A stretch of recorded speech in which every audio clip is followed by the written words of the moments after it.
Bismillahirrahmanirrahim. Assalamualaikum warahmatullahi wabarakatuh. Alhamdulillahirabbil alamin wa bihi nasta'in wa ala umuri dunya waddin.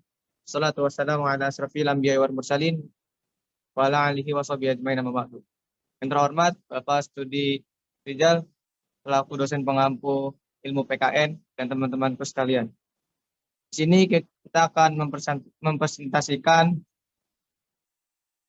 hakikat, instrumentasi dan praktisasi demokrasi Indonesia berdasarkan Pancasila dan Undang-Undang NKRI 1945. Kami di sini kelompok 6, saya akan menyebutkan teman-teman saya. Yang pertama ada Muhammad Rizky Akmal dengan NIM terakhir 122, ada Syarul Saputra dengan NIM terakhir 123, dan saya sendiri Imam Samudra 124, ada Indana Julfa Mahar 125, dan yang terakhir Muhammad Ivan 126. Baik, kita akan mempresentasikan. Yang pertama akan dibawakan oleh Muhammad Rizky Akmal. Padanya kami persilakan.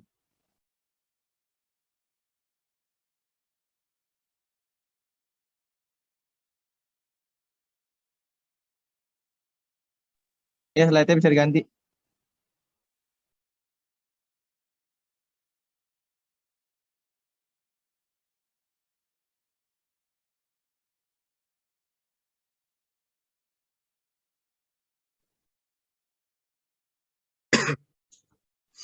Yang pertama ada A. Menelusuri konsep dan urgensi demokrasi yang bersumber dari Pancasila. Apa itu demokrasi? Secara etimologis, demokrasi berasal dari bahasa Yunani kuno, yakni demos dan kraten. Secara umum, demokrasi adalah sistem pemerintahan yang bersumber dari falsafah hidup bangsa Indonesia dan kepribadian bangsa Indonesia. Dari falsafah tersebut muncul dasar negara yang disebut Pancasila yang perwujudannya tertuang dalam pembukaan Undang-Undang Dasar 1945. Pengertian demokrasi menurut para ahli, yang pertama Aristoteles, istilah dan pengertian demokrasi pertama kali diperkenalkan oleh Aristoteles sebagai suatu bentuk pemerintahan, yaitu suatu pemerintahan yang menegaskan bahwa kekuasaan berada di tangan rakyat. Abraham Lincoln. Pengertian demokrasi oleh Abraham Lincoln didefinisikan sebagai pemerintahan dari rakyat, oleh rakyat, dan untuk rakyat. Atau government by the people, from the people, and for the people. Rakyat memegang kekuasaan tertinggi dalam pemerintahan. Kebijakan yang dibuat oleh pemerintahan harus mencerminkan kehendak rakyat. 3 tradisi pemikiran politik demokrasi. Yang pertama, tradisi pemikiran politik demokrasi. Klasik Aristotelian teori. Dalam tradisi pemikiran Aristotelian, demokrasi mendalam tradisi pemikiran Aristotelian, demokrasi merupakan salah satu bentuk pemerintahan, yakni the government of all citizens who enjoy the benefit of citizenship, atau pemerintahan oleh seluruh warga negara yang memenuhi syarat kewarganegaraan. Yang kedua, medieval theory. Sementara itu dalam tradisi ini pada dasarnya menerapkan Roman law dan konsep popular sovereignty, menempatkan a foundation for the excuse of power, leaving the supreme power in the hands of the people, atau suatu landasan pelaksanaan kekuasaan tertinggi dalam tangan rakyat. Yang ketiga ada contemporary doctrine. Dalam konsep ini, republikan dipandang sebagai the most generally popular form of government, atau konsep republik sebagai bentuk pemerintahan rakyat yang murni. Next. Ya, selanjutnya Syarul Saputra.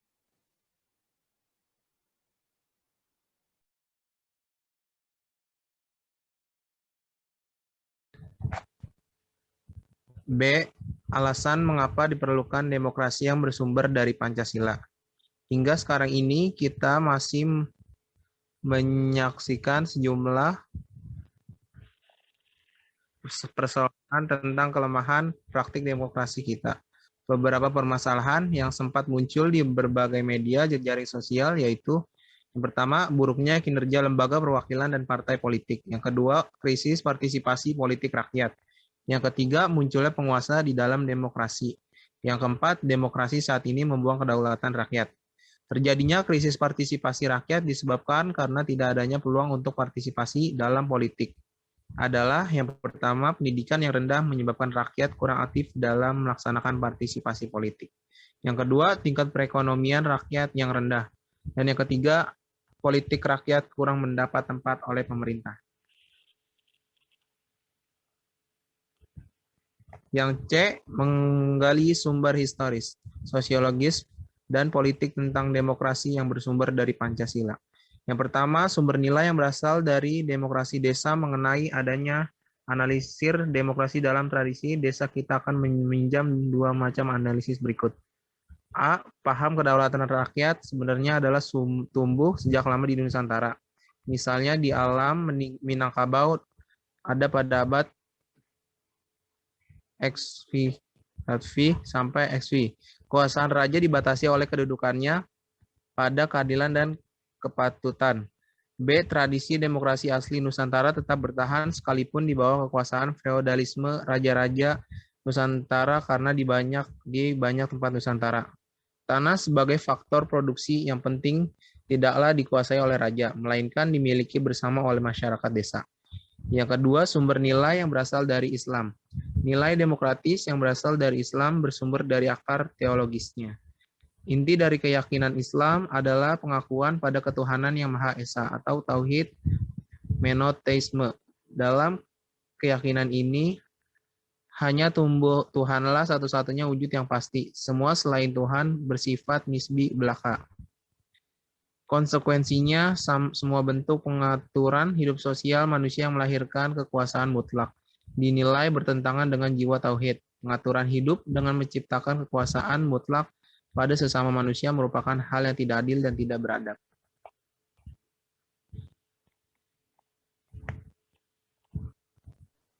Ketiga, Yang ketiga, ada sumber nilai yang berasal dari Barat.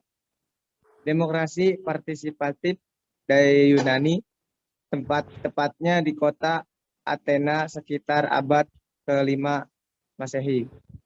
Sistem pemerintahan republik di kota Roma atau Itali, model demokratis ini mengalami kemunduran sejak kejatuhan Imperium Romawi sekitar abad ke-5. Bangkit lagi sekitar abad ke-11 dan lenyap pada akhir zaman pertengahan. Kehadiran kolonialisme Eropa, khususnya Belanda di Indonesia, membawa dua sisi dari koin peradaban Barat. Sisi represi, imperialisme, kapitalisme, dan sisi humanisme, demokratis, penindasan politik, dan penghisapan ekonomi oleh imperialisme dan kapitalisme yang tidak jarang bekerja sama dengan kekuatan-kekuatan feodal bumi putra. Menumbuhkan sikap anti penindasan, anti penjajahan, dan anti feodalisme di kalangan para perintis kemerdekaan bangsa.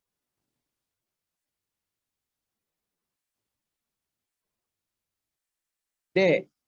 Membangun argumen tentang dinamika dan tantangan demokrasi yang bersumber dari Pancasila.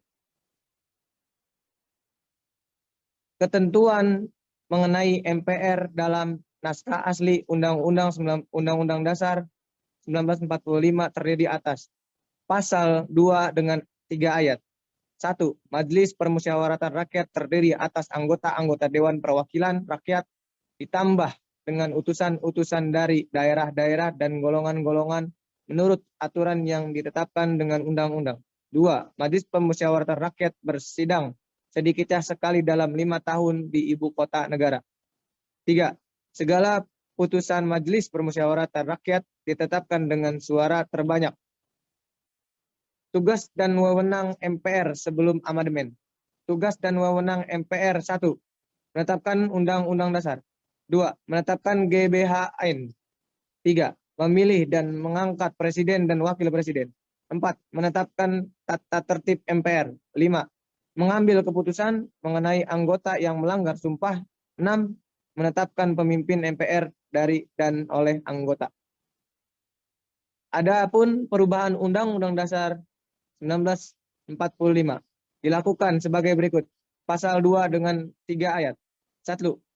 Majelis Permusyawaratan Rakyat terdiri atas anggota Dewan Perwakilan Rakyat dan anggota Dewan Perwakilan Daerah yang dipilih melalui pemilihan umum dan diatur lebih berlanjut dengan undang-undang. 2. Majelis Permusyawaratan Rakyat bersidang sedikitnya sekali dalam 5 tahun di ibu kota negara. 3.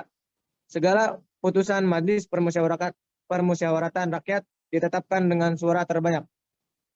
Ya, selanjutnya.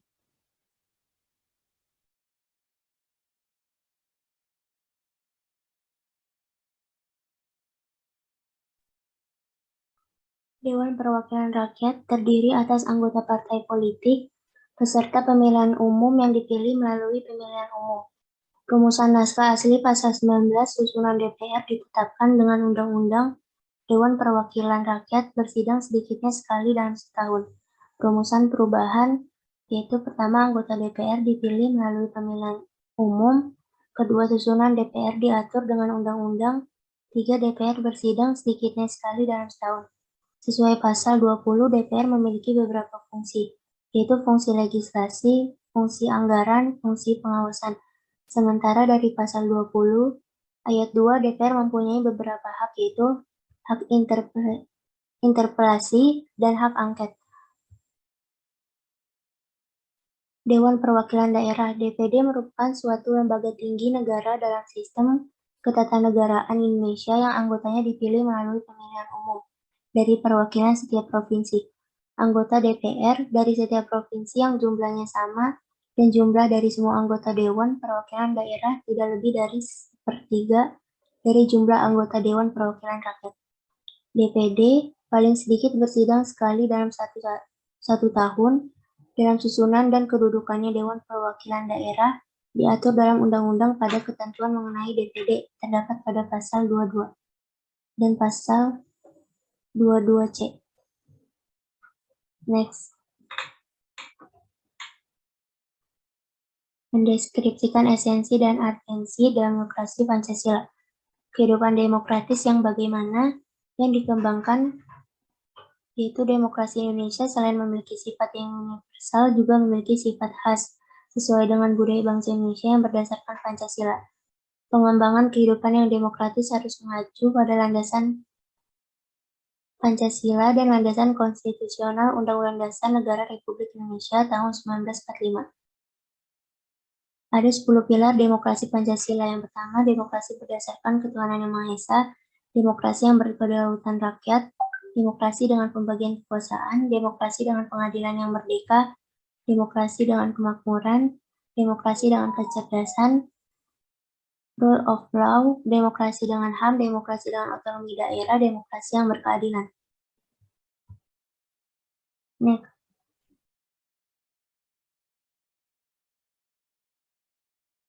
Pentingnya kehidupan yang demokratis.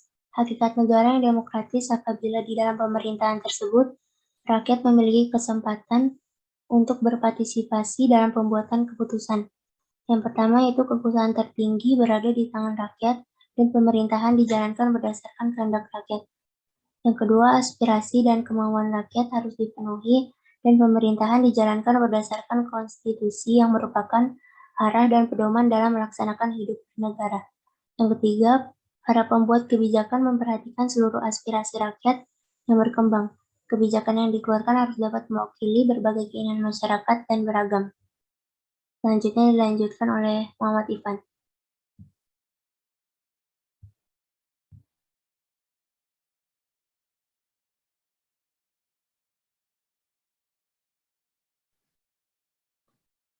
Memiliki persamaan kedudukan di muka hukum. A. Hukum mengatur bagaimana seharusnya penguasa bertindak, bagaimana hak dan kewajiban dari penguasa dan juga rakyatnya. Yang B. Adanya aparat penegak hukum yang tegas dan bijaksana, bebas dari pengaruh pemerintahan yang berkuasa dan berani menghukum siapa saja yang bersalah. Mendapatkan distribusi pendapatan yang adil. A. Semua warga negara berhak memperoleh pendapatan yang layak. B. Pajak merupakan salah satu sarana untuk mendorong tercapainya kesejahteraan dan keadilan bagi rakyat, yang dilakukan antara lain melalui pemerataan alokasi dan distribusi pendapatan. penerapan demokrasi dalam pemilihan pemimpin politik dan pejabat negara. Seorang pemimpin memang harus yang memiliki kemampuan memadai sehingga ia mampu melindungi dan mengayomi rakyatnya dengan baik. Pemimpin itu harus beriman dan bertakwa. Kepemimpinannya itu akan disyukuri sebagai amanah dan sebagai kewajiban mulia agar mampu dilaksanakan dengan baik. Yang B, bermoral.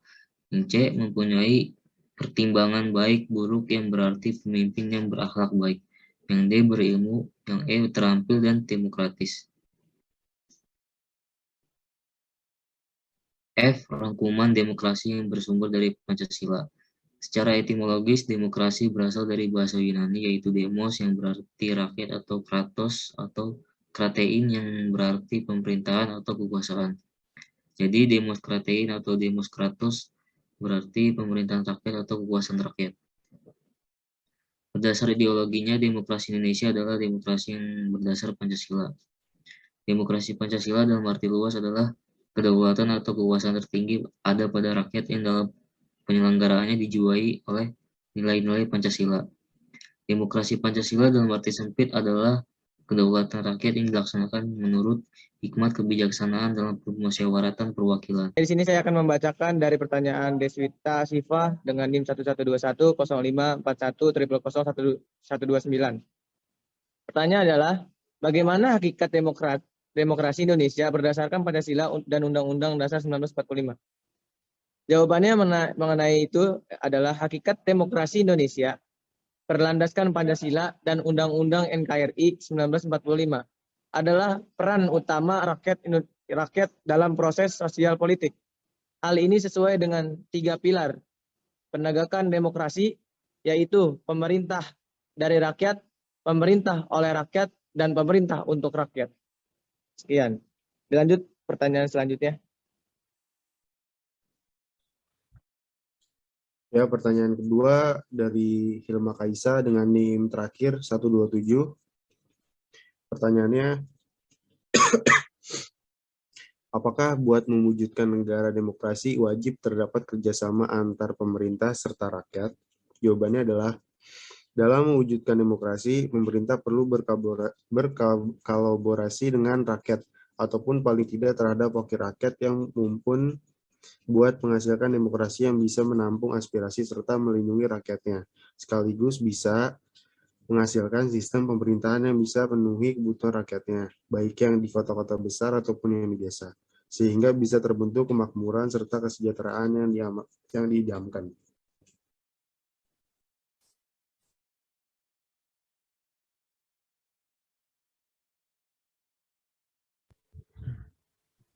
Ya, mungkin bisa dilanjut.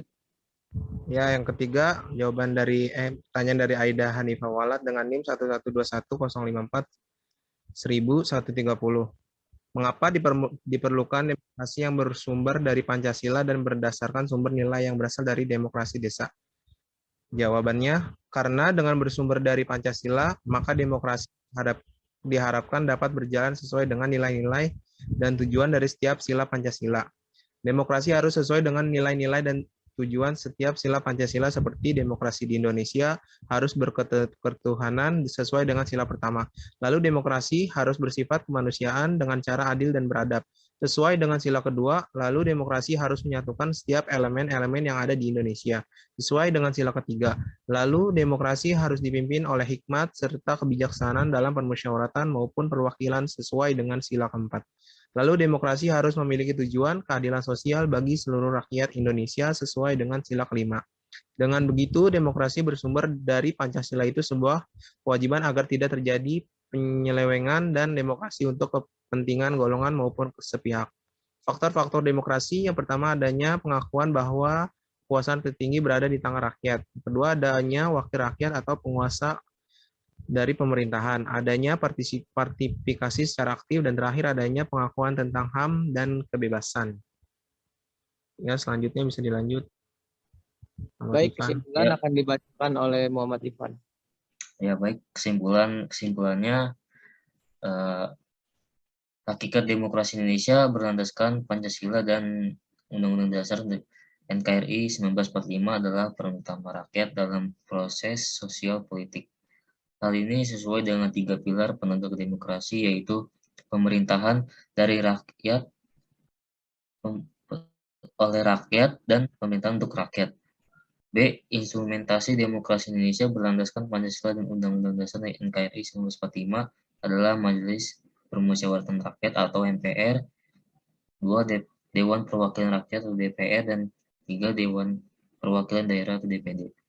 C. Praktik demokrasi Pancasila berjalan sesuai dengan dinamika perkembangan kehidupan kenegaraan Indonesia. Prinsip-prinsip demokrasi Pancasila secara ideal telah terumuskan, sedang dalam tataran empiris mengalami pasang surut. Sekian, terima kasih. Baik, cukup sekian presentasi kali ini. Apabila ada kekurangan dan kesalahan, itu datangnya dari kami. Apabila datang kebenaran, itu datang dari Allah. Wabillahi taufiq wal hidayah. Assalamualaikum warahmatullahi wabarakatuh.